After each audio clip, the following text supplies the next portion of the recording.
Let me begin by stressing that this question of relationship and or perhaps externalization of asylum questions is linked to a long geopolitical discussion which you might be surprised to learn that had started already in 1904. Namely, in this year, there was a very well-known publication by one of the fathers of geopolitics, Halford Mackinder, who has written that the borders between Europe and Africa are not in the Mediterranean, they are in the Sahara. And that was a fascinating moment of understanding really that it's not the geography, but it's something more. And this has created a sort of tradition, geopolitical, intellectual, prejudicial, whatever you want to call it. And it comes up to our time in a different form, obviously. Now, with regard to the paradigm we're going to discuss, obviously we will discuss the paradigm of a divided world. Because we are in a period of not only of globalization, of a positive moment that had begun after the end of the Cold War, but more of a period of backlash. And this backlash, we know it, it doesn't affect only business, it doesn't affect only the call for more closed regional borders, it affects obviously also the question of migration and refugees. Our task is to understand what happens in terms of policies, but also in terms of law. And in this topic, we must try to structure the question because this is a very new question and we need to conceptualize it to see what are the different possibilities for it. And let me begin now with the technicalities of international law. My colleagues will discuss more detailed and more important questions relating to special legal regimes, but I'll try to present the fundamental international law question here. In international law, we have two kinds of rules. One category of rules, roughly, is the rules of the primary rules of international law, which are the rules that tell you what you must do, what you can do, or what you must not do. All the rules that we know, prohibition of the use of force, prohibition of genocide, or protection of human rights are primary rules of international law. The second category are the secondary rules of state responsibility, which say, or responsibility of international organizations, which say, if you commit an illegal act, what is going to happen? Now, we usually don't talk about these secondary rules because we concentrate on the primary rules. Did the rule X was violated? Were the human rights violated, yes or no?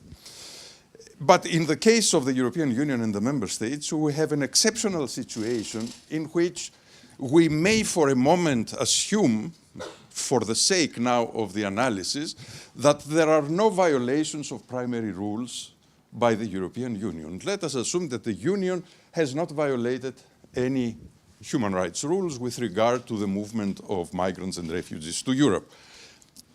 The big question is, in that case, is it possible to establish the secondary responsibility of the Union for what happens in Libya or not? That is, it is perhaps the one case in which you may be legally responsible, in theory, even if you have not committed a wrongful act of international law. And this is the big question. Is there here responsibility without violation?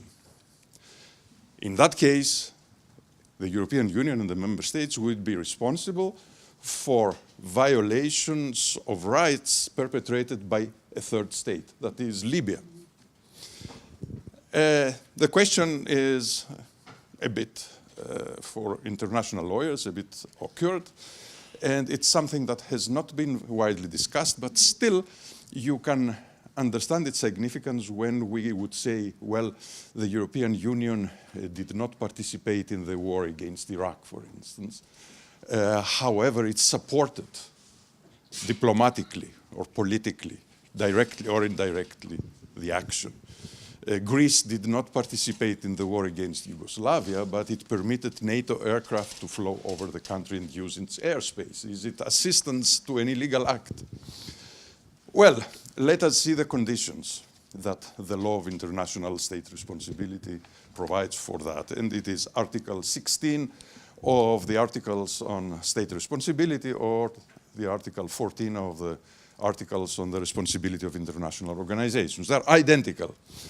And in this case, they say that there is a responsibility of a third state for assistance to the commitment of human rights violation if we can establish the knowledge of that state for what happens about the violations perpetrated by a third state. Knowledge.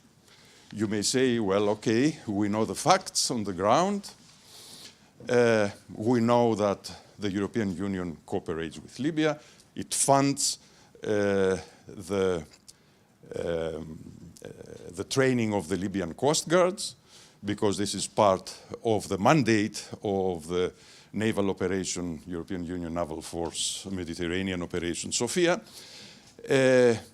Italy supports 14 communities along the smuggling road in Libya, beginning from West Africa to the Mediterranean. And there is official statement of the Union, I think it is in the Malta Declaration, when it says we are going to give support in revenue replacement, revenue of these communities from the smuggling. So smuggling, it's not just one business like that, it's a big community business similar to piracy. Piracy was also a community business in Somalia. And under these circumstances, doesn't the Union know that by supporting these activities, it knows that human rights violations are happening in Libya by all these groups along this land and across this road? Well, the answer is everybody knows that this happens. We have official papers on that, official reports, so that's not a question. There is cooperation. There are atrocious human rights violations, massive human rights violations, even slave markets. But what does it mean, knowledge, now? Let's come back, because here it begins the lawyering. And the International Law Commission, which has drafted these articles on state responsibility, has adopted an authoritative commentary. And it says, you know, knowledge is not exactly and only that you know, but that you know in view of assisting the commission of these acts. Because you need to have also the purpose, not only, you don't only know that violations are happening, but you have the purpose of assisting the violations to happen. And there comes, of course, the answer. Of course, the Union does not have the purpose of committing torture in Libya or of creating slave markets. Well, a second interpretation, which might say, well, let's see the question of knowledge similar to that of the meaning in international criminal law, which is that you have the general knowledge that this is the ordinary way of things to happen, because that's the responsibility of complicity in international criminal law. Well, prima facie, you would say, yes, well, they know that that's the ordinary things to happen. But then comes the International Court of Justice in the Bosnia versus Serbia case and tells us, well, in order for you to be responsible as an assistant to this commitment of crimes, you must have a dolus specialis. That is, you must know that by giving the assistance, the specific recipient is going to do the torture. And this, again, it's very difficult to prove. The European Union gives assistance to the authorities of Libya, gives assistance to communities, but I cannot imagine that they give assistance knowing specifically that this assistance will be given in order for the commitment of torture or of slavery. These are not possible things. However, this is a bigger rationality in this analysis, in that if we interpret the assistance too broadly, then we block actually normal interstate cooperation. Imagine you give assistance, development assistance. You don't know how it's going to be used. It may be used for human rights violations. You give assistance in the course of nation building, post-conflict state building.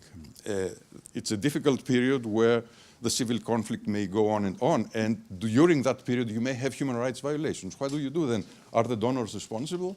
The answer is rather no. But this is only a part of the question. I don't want to continue anyway on that level, because there are more important rules, perhaps. Internal rules of the European Union discussing questions of responsibility, of attribution, resolving all this category of themes that our colleagues are going to discuss. And the discussion now, let me explain how the rationale of the panel is. Alexandra Gatto will give us the opinion, her opinion on the policy of the European Union. What are the policies from a policy perspective for Libya? She is responsible for the Libya desk.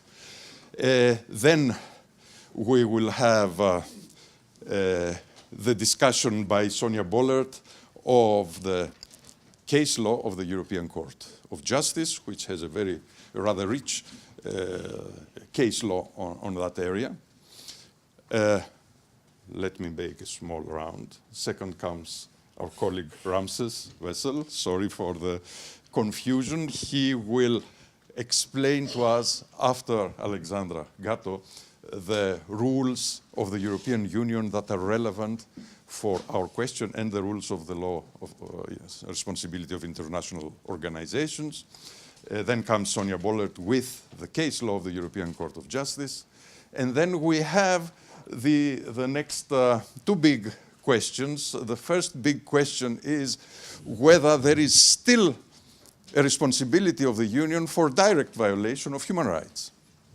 This is what Maria Giulia Giuffre will explain to us. Is there something there which we have overseen, and it's practically their responsibility? And finally, Caroline Moser will discuss the European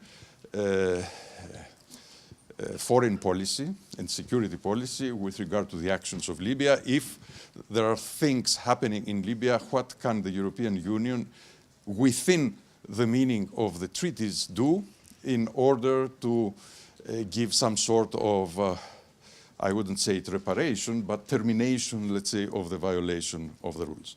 Thank you for taking so long of the time.